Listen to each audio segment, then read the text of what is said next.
I'm Tim Stout. In 1980, Dr. Carl Sagan of Cornell University presented a 13-episode series on PBS television called Cosmos, A Personal Voyage. This series was PBS's most successful feature in its history, having been observed by over 400 million people worldwide. Towards the end of the second episode, there's a 5-minute clip showing the results of a particular experiment concerning the origin of life that he personally performed in his laboratory. He claims he made globs and globs of the chemicals of life. It appears that the origin of life clip was bogus, a major misrepresentation of what he actually made. A year before his Cosmos program, he published an article in the science journal Nature. This journal is generally accepted as the world's most prestigious science journal. Only a small fraction of research scientists has the honor of getting something published in it. In this article, he summarized the combined results of many experiments he had performed during a decade of research on the origin of life. It appears that the results he presented in his Cosmos clip were the exact opposite of what he himself reported in Nature. This is a serious charge. It has far-reaching implications. This YouTube video is significantly longer than what I normally want for this channel. However, challenging the word of one of the most famous and popular scientists in recent history, as I do here, requires that every statement I make be clearly documented and justified. Let's look at Sagan's opening comments in the Cosmos program as he introduced this segment. Now, how did the molecules of life arise? In a laboratory at Cornell University, we mix together the gases and waters of the primitive Earth, supply some energy, and see if we can make the stuff of life.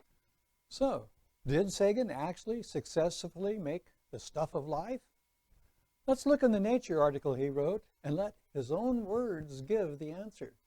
On page 102 of the January 11th, 1979 edition of Nature, we read in the opening sentence, "For the past decade, we have been producing in our laboratory a variety of complex organic solids from mixtures of the cosmically abundant gases methane, ethane, ammonia, water, formaldehyde, and hydrogen sulfide."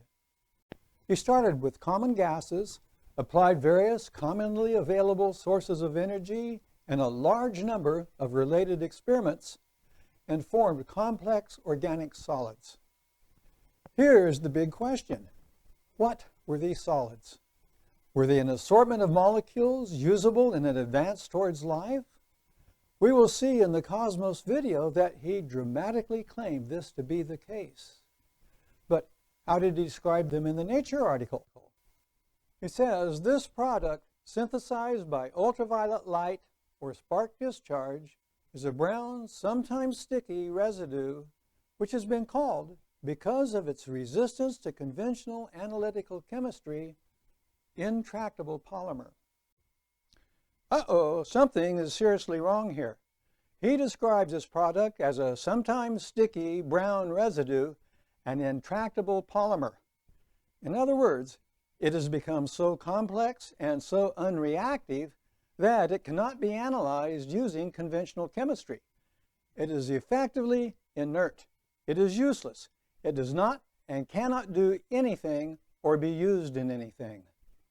It most certainly is not amino acids freely joining together as they form proteins. But this is what would be needed for life to appear. The residue is a haphazard collection of molecules bound together so firmly that the bonds cannot be broken even by extremely strong and aggressive chemicals. The energy used in the experiments breaks apart and ionizes the molecules present. They randomly recombine to form a haphazard assortment of new molecules. The new molecules themselves continue to be ripped apart, then they randomly combine into yet newer, sometimes larger and more complex molecules. As this process is repeated, extremely large molecules occasionally appear. At a certain point, these larger molecules become so large and their subcomponents so tightly bound to each other that no acid, base, or organic solvent is capable of reacting with them. They are useless, they are inert, they are permanent. Except they can be ionized, not to be taken apart, but to yet be added to and increase an even greater size. Worse yet, this appears to be the characteristic result of natural prebiotic processes in general. It is so characteristic of what has commonly appeared in other experiments that it has already been given a name, intractable polymer. This is important. This residue was not a freak accident. Sagan mentions elsewhere in the article that Stanley Miller made similar residue in the Miller-Urey experiment. He has not improved on Miller's results, which we showed in the previous video of this channel, could not successfully take the first step towards life. It is also similar to what is found in organic residue throughout the cosmos, throughout space, such as rings around planets like Saturn, Neptune, and even Jupiter. It is similar to what is found in meteorites whenever organic material is present. There is another problem, potentially quite serious. Even if proteins were made, it appears that they would be available only temporarily before they, too, would naturally join the tar goo. There's a short transition time between when the initial gases would start making molecules and when they formed the tarry residue. Sometimes amino acids appear briefly during this interval. Perhaps these amino acids might form small proteins, only to inevitably end up in the tar. Indeed, Sagan hinted on page 103 of the article indications that this might possibly have happened. So, even if peptide bombs had formed, the resulting product still ended up in the tar. Sagan coined the word "Tholin" to describe what he saw. Various other journal articles call it gunk, intractable matter, or tar, which is my personal choice. Or, as Sagan said earlier, others call it intractable polymer. Whatever you call it, it appears to be a granular assortment of giant molecules incapable of participation in normal chemical reactions. In the Nature article, Sagan states that wherever he looks, whether in space, in his own lab, or in the labs of others doing the same kinds of experiments, including that of Miller in his original experiment, there is a result they all have in common. The primary product is consistently merely a variation of this inert, tar-like substance, this gigantic, haphazard conglomeration of all kinds of molecules, large and small. It is not surprising that Sagan had this problem. Tar formation in abiogenesis research continues to be a problem. For instance, 27 years later, in 2007, Alan Schwartz discussed this issue in an article in the journal Chemistry and Biodiversity. His introductory statement hits the nail on the head. Attempts to model the spontaneous chemistry, which presumably preceded the origin of life on Earth, commonly result in the production of intractably complex mixtures of organic compounds. Translated, he is saying that whenever a person attempts to test the results of pre-life energy sources such as sparks or ultraviolet light, he ends up with the same intractable, inert, useless compounds that plague Sagan and everyone else. In other words, he does not produce new usable chemicals in usable ratios, making usable new products that spontaneously flow from one step to the next. It is, therefore, difficult to understand how any kind of evolutionary process might have begun. Translated, he is saying two things. First, some people like to talk about life starting long before cells appeared. Simple RNA molecules spontaneously appeared that were capable of copying a template of themselves. However, it is difficult to envision how RNA and what is sometimes called the RNA world could appear with such a consistent tar problem. Whatever gets formed, no matter how useful it might potentially be, still ends up in the tar. Second, general evolution is dependent upon success at this stage. Unless the tar problem can be overcome, it appears that a specific natural phenomenon, tar formation, would thwart a natural origin of life. If there is no initial life form to work with, there are no small cells to evolve into plants and animals. The entire evolutionary structure is stopped before it starts by this problem. Continuing, a number of potential solutions to this well-known and frustrating problem have been offered in the literature over the years. Translated, he pointed out that this was well known to those working in the field and had been for years. As a side note, it is still a problem today, yet another 13 years later, 40 years after Sagan and 67 years after Miller. The personally preferred materialistic philosophy of the modern scientist implies that natural processes should be able to lead to a natural origin of life. However, observed experimental data contradicts this, saying natural processes only lead to tar or tholin or whatever you want to call it, and to never get beyond this. It is easy to understand why this would be frustrating. Unbiased science consistently, forcefully contradicts the materialistic understanding of reality. Finally, Schwartz summarizes at the end of the introduction, the present contribution briefly reviews and evaluates some of the more promising possibilities. Translating, Schwartz has collected and reviewed some of the more promising of the potential solutions. The reality is that none of them are viable. It would be like an Olympic long jumper saying that if only he could run 40 miles an hour or 60 kilometers an hour, he could jump further than anyone in history ever has and set a world record in the process. The problem is that no human being can come even close to running this fast.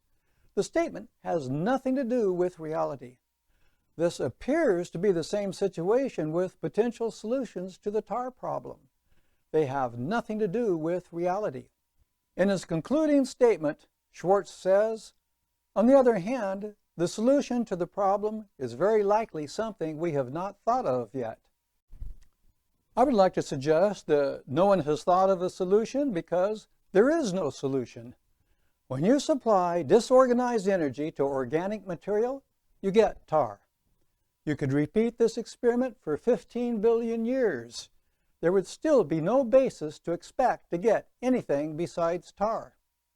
There is no scientific basis to the common claim, given enough time, life is inevitable. Tar and other issues show why. Now that we've examined Sagan's article in Nature and understand the significance of his observations, let's see what he said to the public in his Cosmos program. The starting gases are now introduced into a large reaction vessel. We could shine ultraviolet light on this mixture, simulating the early sun. But in this experiment, the gases will be sparked. After only a few hours, the interior of the reaction vessel becomes streaked with a strange brown pigment, a rich collection of complex organic molecules, including the building blocks of the proteins and the nucleic acids. Under the right conditions, these building blocks assemble themselves into molecules resembling little proteins and little nucleic acids. These nucleic acids can even make identical copies of themselves.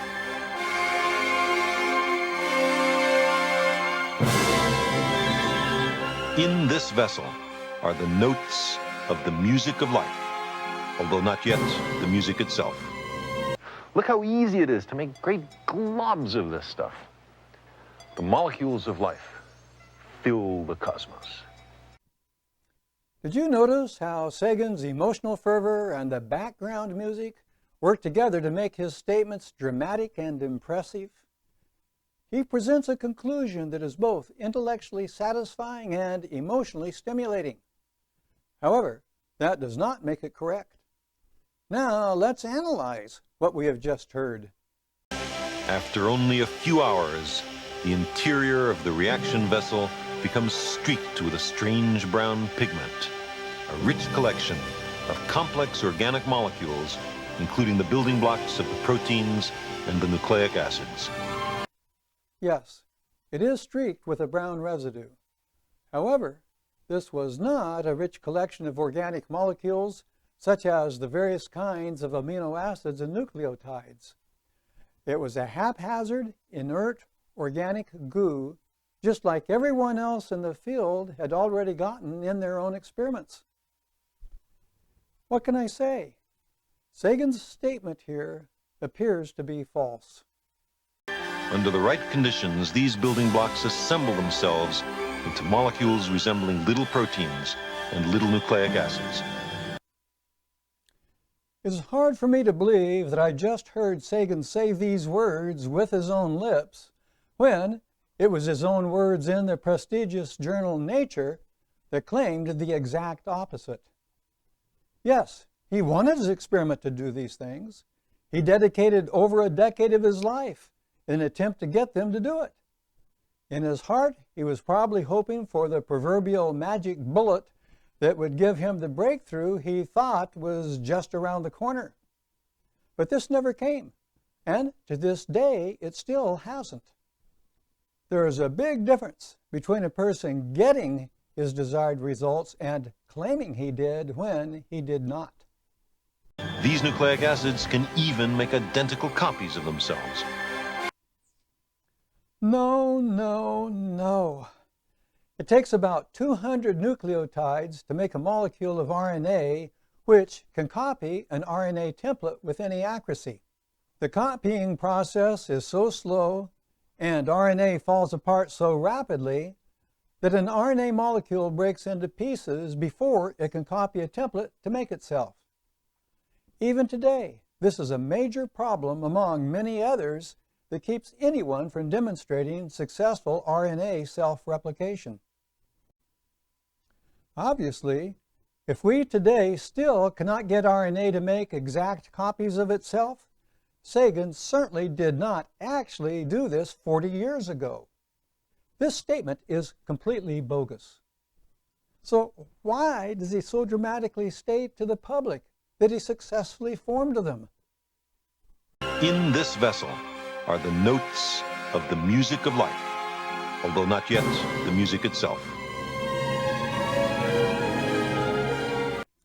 Translated, Sagan appears to be claiming that in this vessel are all kinds of amino acids, nucleotides, small protein segments, and nucleic acid segments. They had not yet organized themselves into the proteins and nucleic acids characteristic of living cells, but the raw chemicals that are needed to do this are in the residue. These are the notes of life. In reality, the residue was only an inert goo composed of chemicals haphazardly joined together so tightly they could no longer perform normal chemical reactions with each other. He made white noise, not the notes of music. You might pay for expensive tickets and sit for an hour enjoying good music in a concert. How much would you pay, and how long would you sit to listen to static coming from a television tuned to a non-existent channel? Static is white noise. Sagan effectively got static. He is calling it the notes of music. There is a big, big difference between static noise and the sound of even a single beautiful note played on a good violin by a good violinist. Look how easy it is to make great globs of this stuff. The molecules of life fill the cosmos. Yes, it is easy to make great globs of this stuff. However, the globs are useless. His final statement here, the molecules of life fill the cosmos, appears to be false. It is the exact opposite of what he reported in the Science Journal article he wrote. 400 million people have seen Sagan's pitch for a natural origin of life. This series is the most viewed production in the history of public television. Yet, to me, it appears to be fake. Is this a reasonable conclusion? Or have I missed something? But the problem neither starts nor stops with Carl Sagan. The Miller-Urey experiment exhibits these very same problems. Yet, even today, 67 years after it was performed, it is still presented in textbooks and encyclopedia articles as a successful experiment, one which successfully shows that natural processes can reputably convert initially appearing raw chemicals into the chemicals of life. Yet, the Miller experiment fails just as blatantly as does Sagan's experiment, as well as every other one that has been attempted. Dr. Richard Lewontin was, until his recent retirement, an esteemed professor of biology at Harvard University for many years. In the next clip, we will examine this article, a review of a book written by Carl Sagan, in which Lewontin summarizes the attitudes of the scientific establishment today. Lewontin is a materialist. He believes that natural processes are all that exist. Surprisingly, he acknowledges that science did not lead him to this position. Instead, there is an a priori commitment to materialism that forces scientists to, in his words, to create an apparatus of investigation that produces material explanations. In other words, science is deliberately limited to be an expression of materialism. He emphasizes that the commitment to materialism is absolute. You cannot allow divine foot in the door. Whatever happened to science as a search for truth wherever it leads? Lewontin has just admitted that materialists have hijacked modern science. It has been changed from a search for truth into a vehicle to promote the personal philosophy of materialists. He just explained why scientists ignore the well-known tar problem, which we've been looking at. So these comments are very relevant to our discussion. If science were to recognize the tar problem in its full significance, this would present a serious challenge to materialism. This observation was discussed earlier in this video. However, modern science has an a priori commitment to materialism. Therefore, the tar problem cannot be discussed openly and honestly. Neither can any other issue challenging materialism. Truth is deliberately ignored and suppressed whenever materialism is at stake. Sagan and Lewontin illustrate the basis for this concern, which is representative of modern science as a whole. I am a creationist. I believe a living God created the life we see around us, and I believe that He did this in such a way that an unbiased person can see that He did. Tar is only one of many issues in support of this understanding. Misrepresentation to the public seems to be the standard approach of scientists whenever they discuss these kinds of issues. Sadly, they seem to have no conscience when they do this. This raises a serious red flag on the credibility of science as a whole whenever evidence challenging materialism is presented. This video has taken far longer than my target 4 minutes. However, 400 million people have watched the Cosmos programs. I am truly concerned that the claims Sagan made are false. They are contradicted by his own words. Unfortunately, there's more than an intellectual discussion at stake here. As mentioned earlier, I'm a creationist. I pastor a small Baptist church plant. People constantly tell me that arguments such as we have seen here have persuaded them that there is no God and we have no responsibility or accountability to Him. The Bible teaches that what a person believes about these things has eternal consequences. So, to me, it is important to set these things straight. If you have endured this presentation to the end, which we have finally reached, thank you for your time and patience. May God bless you.